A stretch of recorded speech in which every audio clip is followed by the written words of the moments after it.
ये कहानी है 18 अगस्त 1945 की ताइहोकू एयरपोर्ट से एक विमान उड़ान भरता है। कुछ ही मिनटों बाद विस्फोट हो जाता है और खबर आती है नेताजी नहीं रहे। लेकिन सवाल ये है, क्या भारत के सबसे साहसी नेता की कहानी इतनी आसानी से खत्म हो सकती थी? 23 जनवरी 1897 स्थान कटक उड़ीसा, एक संभ्रांत लेकिन संस्कारी परिवार में जन्म हुआ एक ऐसे बालक का जिसे दुनिया आगे चलकर नेताजी के नाम से जानेगी। उसका नाम था सुभाष चंद्र बोस। पिता जानकीनाथ बोस एक प्रतिष्ठित वकील, माता प्रभावती देवी धार्मिक और अनुशासित। घर में कुल 14 भाई बहन, लेकिन सुभाष अलग थे, शांत, गंभीर और भीतर से बेहद संवेदनशील। बचपन से ही उनमें एक अजीब सी बेचैनी थी। देश की हालत देखकर मन उदास हो जाता। ब्रिटिश अधिकारियों का अहंकार उन्हें भीतर तक झकझोर देता। स्कूल के दिनों में ही उन्होंने पढ़ लिया था स्वामी विवेकानंद, अरविंद घोष और राष्ट्रीय विचारधारा से जुड़ी किताबें। उनकी सोच साफ थी, जीवन सिर्फ नौकरी के लिए नहीं, किसी बड़े उद्देश्य के लिए होना चाहिए। कॉलेज की पढ़ाई के लिए वे कोलकाता पहुंचे। वहीं पहली बार अंग्रेजी सत्ता का सीधा अनुभव हुआ। एक अंग्रेज प्रोफेसर ने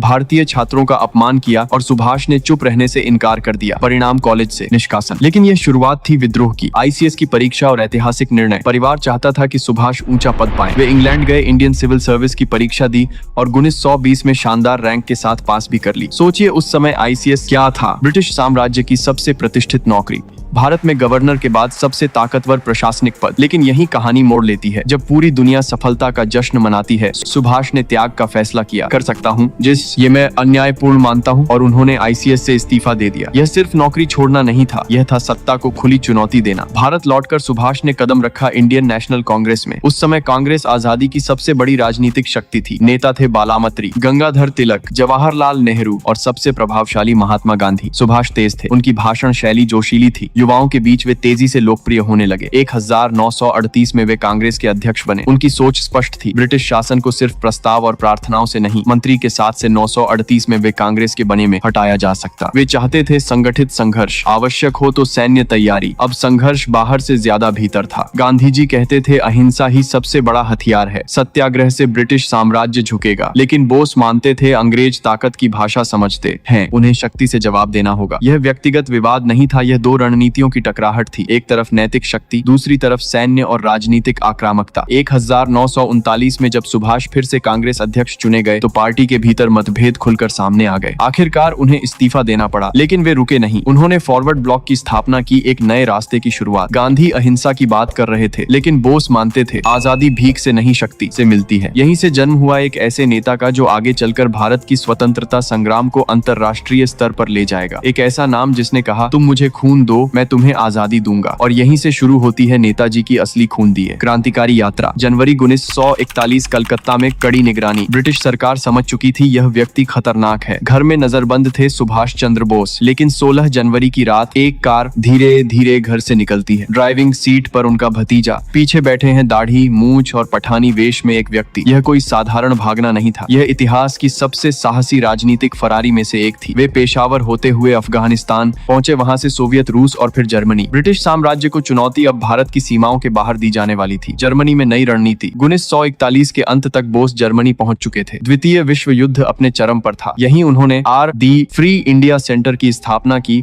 और आजाद हिंद रेडियो से प्रसारण शुरू किया। रेडियो पर उनकी आवाज गूंजती। ये आजाद हिंद रेडियो है, मैं सुभाष चंद्र बोस बोल रहा हूँ। वे भारतीय युद्धबंदियों को संगठित कर रहे थे, एक लक्ष्य के लिए, ब्रिटिश राज के खिलाफ सशस्त्र संघर्ष। लेकिन जर्मनी यूरोप में उलझा था। भारत तक सीधा रास्ता एशिया से होकर जाता था और एशिया में जापान तेजी से आगे बढ़ रहा था। जापान की ओर निर्णायक मोड़। 1943 एक जर्मन पनडुब्बी से लंबी और जोखिम भरी समुद्री यात्रा। मध्य समुद्र में ट्रांसफर और अंततः जापान। यह मिशन किसी फिल्म से कम नहीं था। जापान पहले ही दक्षिण पूर्व एशिया में हजारों भारतीय युद्धबंदियों को पकड़ चुका था। इन सैनिकों से मिलकर पहले ही इंडियन नेशनल आर्मी यानी आजाद हिंद फौज की नींव रखी जा चुकी थी। लेकिन उसे एक नेतृत्व चाहिए था, एक चेहरा, एक आग, और वह आग थी नेताजी। सिंगापुर में नेताजी ने कमान संभाली। फौज को नया उत्साह मिला। महिलाओं के लिए रानी झांसी रेजिमेंट बनाई गई, जो उस समय एक क्रांतिकारी कदम था। 21 अक्टूबर 1943 नेताजी ने आजाद हिंद सरकार की घोषणा की। यह एक प्रतीकात्मक सरकार नहीं थी, इसे कई देशों ने मान्यता भी दी। अब संघर्ष सिर्फ सिर्फ विचारधारा नहीं रहा था, यह एक संगठित सैन्य अभियान था। और एक राइड करने के लिए काशी आरतिया प्रतीकात्मक सरकार पर करने का प्रतीकात्मक सरकार नहीं थी।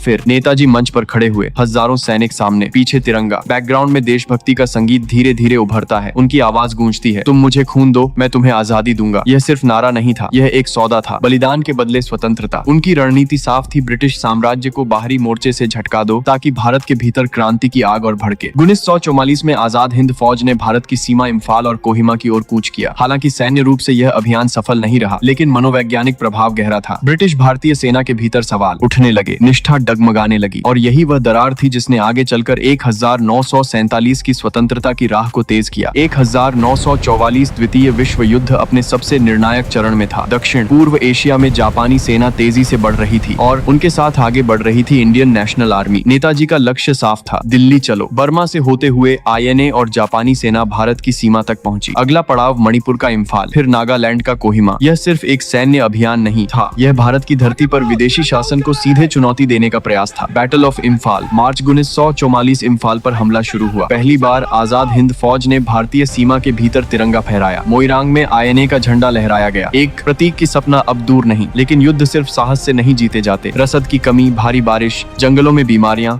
और सबसे बड़ा झटका हवाई आपूर्ति पर ब्रिटिश सेना का नियंत्रण। ब्रिटिश और मित्र राष्ट्रों की सेना आकाश से लगातार आपूर्ति पा रही थी, जबकि जापानी और इना सैनिक भूख, थकान और गोला बारूद की कमी से जूझ रहे थे। बैटल ऑफ कोहिमा, कोहिमा एक छोटी सी पहाड़ी पोस्ट, लेकिन रणनीतिक दृष्टि से अत्यंत महत्वपूर्ण। यहाँ की लड़ाई इतनी भीषण थी कि इसे पूर्व का स्टालिनग्राद कहा गया। एक टेनिस कोर्ट जिसके दोनों ओर दुश्मन खाइयों में आमने सामने थे। इतनी नजदीक लड़ाई की गोलियों से ज्यादा ग्रेनेड और हाथापाई चली, लेकिन अंततः जापानी सेना पीछे हटने लगी और उसके साथ इना को भी पीछे हटना पड़ा। 1945 आते आते द्वितीय विश्व युद्ध का रुख साफ होने लगा। हिरोशिमा और नागासाकी पर परमाणु बम गिरने के बाद जापान ने आत्मसमर्पण कर दिया और यहीं से इना की रणनीति धराशायी हो गई, क्योंकि उनका सैन्य सहारा अब खत्म हो चुका था। सैनिक पकड़े गए, नेताओं पर मुकदमे चले। दिल्ली के लाल किले में इना ट्रायल शुरू हुआ, लेकिन कहानी यहीं खत्म नहीं हुई। सैन्य दृष्टि से इम्फाल और कोहिमा में न सफल नहीं हुई, लेकिन ब्रिटिश भारतीय सेना के भीतर एक सवाल उठ चुका था, क्या हम अपने ही देशवासियों के खिलाफ लड़ रहे हैं? इना ट्रायल के दौरान पूरा देश सड़कों पर उतर आया। नौसेना विद्रोह हुआ, वफादारी की दीवारें दरकने लगी। ब्रिटिश सरकार समझ चुकी थी